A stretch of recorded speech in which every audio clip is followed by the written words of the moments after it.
চিপা রাস্তা, এইদিকে এই ওই রাস্তা, এখান থেকে একটা রিক্সাও যেতে পারে না। ম্যাপ আমার এই রাস্তাটা দেখাইছে। আমি পুরো অস্থির হয়ে আছি, প্রায় আধা ঘন্টা 1 ঘন্টা। আল্লাহ, আমার বুকটা ধরফর করে। এই গলির ভিতরে আমি জীবনে আসি নাই, আজকে এই গলির ভিতরে মানে কি বলবো, আমার নিজে গালি দিতে ইচ্ছা করে।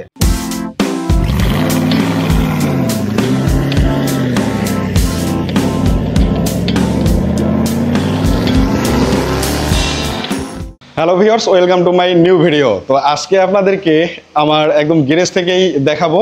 আমি এখান থেকে বের হচ্ছি। তো সকালে এসে প্রথমে আমি আমার গাড়িটাকে ভালোভাবে ধুয়ে মুছে পরিষ্কার করে দেন স্টার্ট দিয়ে 10 মিনিট রাখি, তারপরে কিন্তু আমি এখান থেকে বের হই। বাসা থেকে বের হয়ে সাথে সাথে কয়েকটা সূরা কিরাত পড়বেন এবং আল্লাহর নাম নেবেন। আমি যেটা করি সবসময় আলহামদুলিল্লাহ 3 বার এবং কুল হু আল্লাহ 3 বার পরে বুকে একটা ফু দেই, তারপরে ইনশাল্লাহ বের হই। তো আল্লাহ যদি আজকে ভালো একটা ইনকাম দেয় সেটা আপনাদের সাথে শেয়ার করার চেষ্টা করব, এবং আজকের পুরো ইনকাম সোর্সটা কিন্তু আপনাদের সাথে এক্সপ্লেন করার চেষ্টা করব। কত ইনকাম করলাম কিংবা কোন ট্রিপে কয় টাকা আসলো, এবং আপনাদের একটা ধারণা দেওয়ার চেষ্টা করব ঢাকার কোন জায়গা থেকে কোন জায়গাতে গেলে কত টাকা ভাড়া আসতে পারে। উবার খোলার সাথে সাথে একটা কল পেয়ে গেছি, এখন আমি কল দিচ্ছি যাত্রীকে, দেখি যাত্রী কি বলে, কোথায় যাবে। হ্যাঁ, আমি ওই যে ইয়াতে আসছি, ওই যে লাস্টার মাথা চোখে।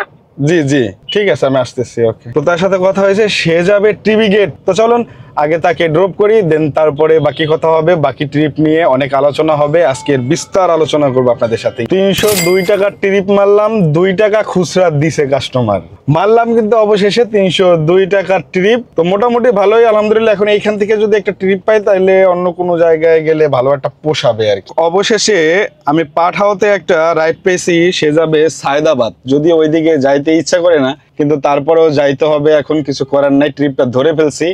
ভাড়া আসছে 373 টাকা। আল্লাহ রাব্বুল আলামিন যা কপালে রাখছে সেটাই হবে। পাঠাও উবারে চালাইতে হলে আপনাকে যেটা করতে হবে একটু আপনাদেরকে বলে দেই, সেটা হচ্ছে তাদের ডিউটা আপনাকে ঠিকমতো পেমেন্ট করতে হবে, নয়তোবা তারা অনেক ঝামেলা করে। তো আমার কাছে উবার কিছু ডিউ আছে আর কি, উবার আমার কাছে কিছু টাকা পায়, সেই কারণে নগদ ট্রিপটা ব্লক করে দিছে, যেটা অনেক দুঃখজনক। মানে যারা নগদ টাকা দিবে তাদের কলগুলো আর আসবে না, যারা বিকাশে কিংবা অন্য কোনো উপায়ে পেমেন্ট করবে তাদের জন্য শুধু আমার অ্যাপটা এখন খোলা আছে। উবার তেমন একটা সুবিধাজনক না, কারণ উবারে ট্রিপ মারলে তাদের টাকা দিয়ে দিতে হয় অনেক, এবং বিশেষ করে যেটা হয়েছে তারা ভাড়াও অনেকটা কম দেয়। তো তারপরেও পাঠাও উবার চালাইলে সবগুলো অ্যাপেই সচল রাখতে হয়, নয়তোবা বিপদে পড়ে যেতে হবে, কারণ আমরা তো ডেকে ডেকে মানুষ নেই না। তো এই ক্ষেত্রে তাদের অ্যাপগুলো সচল রাখাটা খুবই গুরুত্বপূর্ণ। অগ্রণী ব্যাংক আছে না, অগ্রণী ব্যাংকের সামনে। ও আচ্ছা, অগ্রণী ব্যাংকের সামনে। হ্যাঁ, এই যে ভাই চলে আসছে, আল্লাহ ভরসা। সায়দাবাদ বাস টার্মিনাল নামাই দিলাম, এটা হলো রেল গেট, আর ভাড়া আসছে হলো 370 টাকা। তো এখন এখান থেকে ভালো একটা জায়গায় গিয়ে বসতে হবে এবং হালকা পাতলা কিছু নাস্তা করতে হবে, আর ট্রিপের জন্য অপেক্ষা করতে হবে।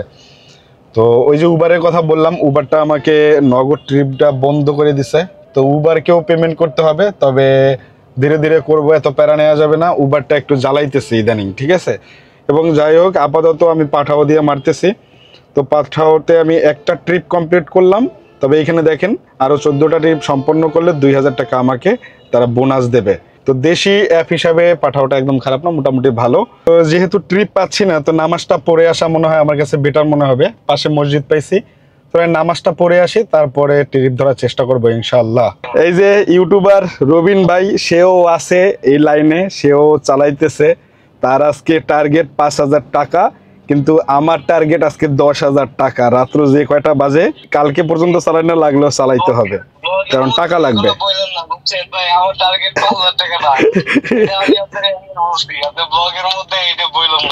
ট্রিপটা 500 টাকার একটা ট্রিপ, ঠিক আছে। সে আমার সামনেই আছে, আমি দেখতে পাচ্ছি। আসছি বসুন্ধরাতে।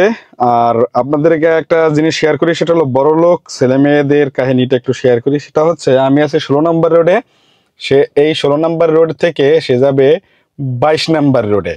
হ্যাঁ, ভাড়া আসছে 172 টাকা। তো এটা কিন্তু একটা রিক্সা দিয়েও যাইতে পারতো, কিন্তু সে গাড়ি ইউজ করবে, এটা তার চয়েস, এটা তার ইচ্ছা, তার টাকা আছে, সে যাবে, সমস্যা নেই। তবে একদম কাছাকাছি, কিন্তু 16 আর 22 একদম কাছাকাছি, বসুন্ধরার ভিতরেই। আসছিল ভাড়া 175 টাকার মতো।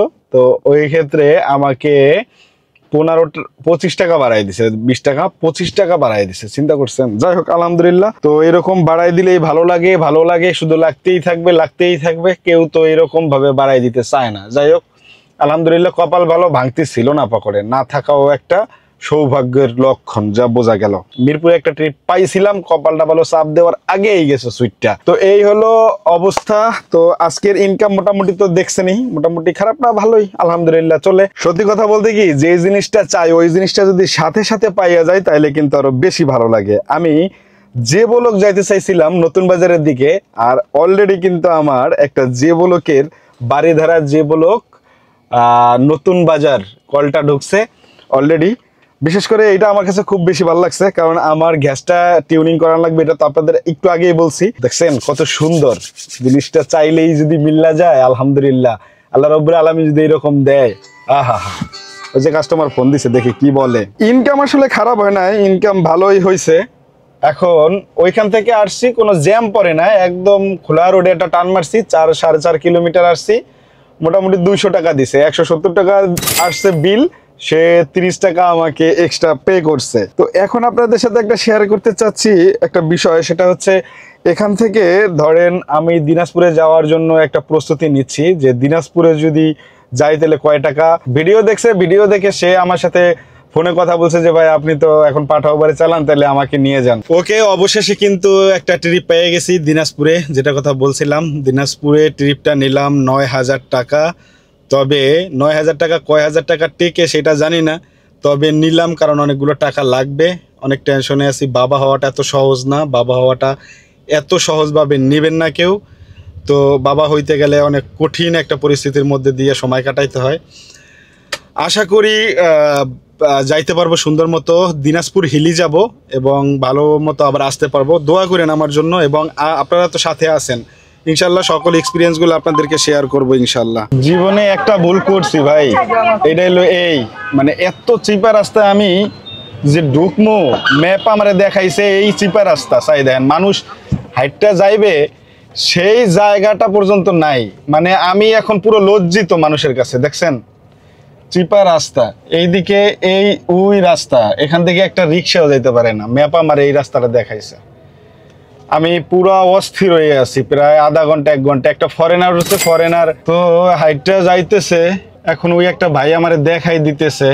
ইনশাল্লাহ আশা করি বের হইতে পারবো। আল্লাহ, আমার বুকটা ধরফর করে। এই গলির ভিতরে আমি জীবনে আসি নাই, আজকে এই গলির ভিতরে মানে কি বলবো, আমার নিজে গালি দিতে ইচ্ছা করে। চলে আসছি আলহামদুলিল্লাহ। আল্লাহ তুমি বাঁচাও, আল্লাহ। শেষ মুহূর্তে বাজাই দিলে সব শেষ। ভাই 1 কাপ চা খাওয়ানো উচিত ছিল আপনার, আমার ভুল হয়েছে ভাই, সরি। শিট, মানে আমি যে এত তাড়াতাড়ি বের হইতে পারবো আমি কল্পনা করি নাই। আলহামদুলিল্লাহ ভাই, আমার যাইতে হবে হাতির ঝিল দিয়ে, তাইলে আমি তাড়াতাড়ি যেতে পারবো। আমি একটা প্যারার মধ্যে পড়ে গেলাম।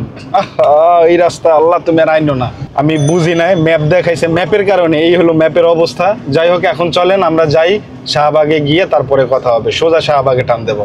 এই ভিডিওটার এই পর্যায়ে এসে মনে করলাম যে এই ভিডিওটা আর না বাড়াই, কারণ অলরেডি অনেক হয়ে গেছে আর বোরিং হয়ে যাবেন। তো এই ভিডিওর দ্বিতীয় পার্ট আমি আনতে চাচ্ছি। তো এর জন্য আমার এই চ্যানেল থেকে দ্বিতীয় ব্লগটি দেখা লাগবে, কারণ লং জার্নি এইটা শেয়ার করতে হবে আপনাদের সাথে, একদম টুকিটাকি সব কিছু। তাই চাচ্ছি যে আমি এখান থেকেই এই ভিডিওটা শেষ করি, এবং আর্নিং যেটা সেটা এই স্ক্রিনের উপরে দেখতে পাচ্ছেন। হিসেব করে দেখলাম এই আর্নিং আজকের হয়েছে তো 10টার সময় বের হইয়া। তো অনেক প্যারার ভিতরে ছিলাম, এখন এই প্যারাটা রিলিজ করে আপনাদেরকে একটা ফ্রেশনেস দিতে চাচ্ছি। ওই ক্ষেত্রে এই ভিডিওটা এখান থেকেই রাখছি, দেখা হবে অন্য ভিডিওতে, মানে সামনের দ্বিতীয় পর্বে। ওই পর্যন্ত ভালো থাকবেন, আর দ্বিতীয় পর্বটা মিস না করার অনুরোধ জানিয়ে এই ভিডিওটা শেষ করছি। আসসালামু আলাইকুম।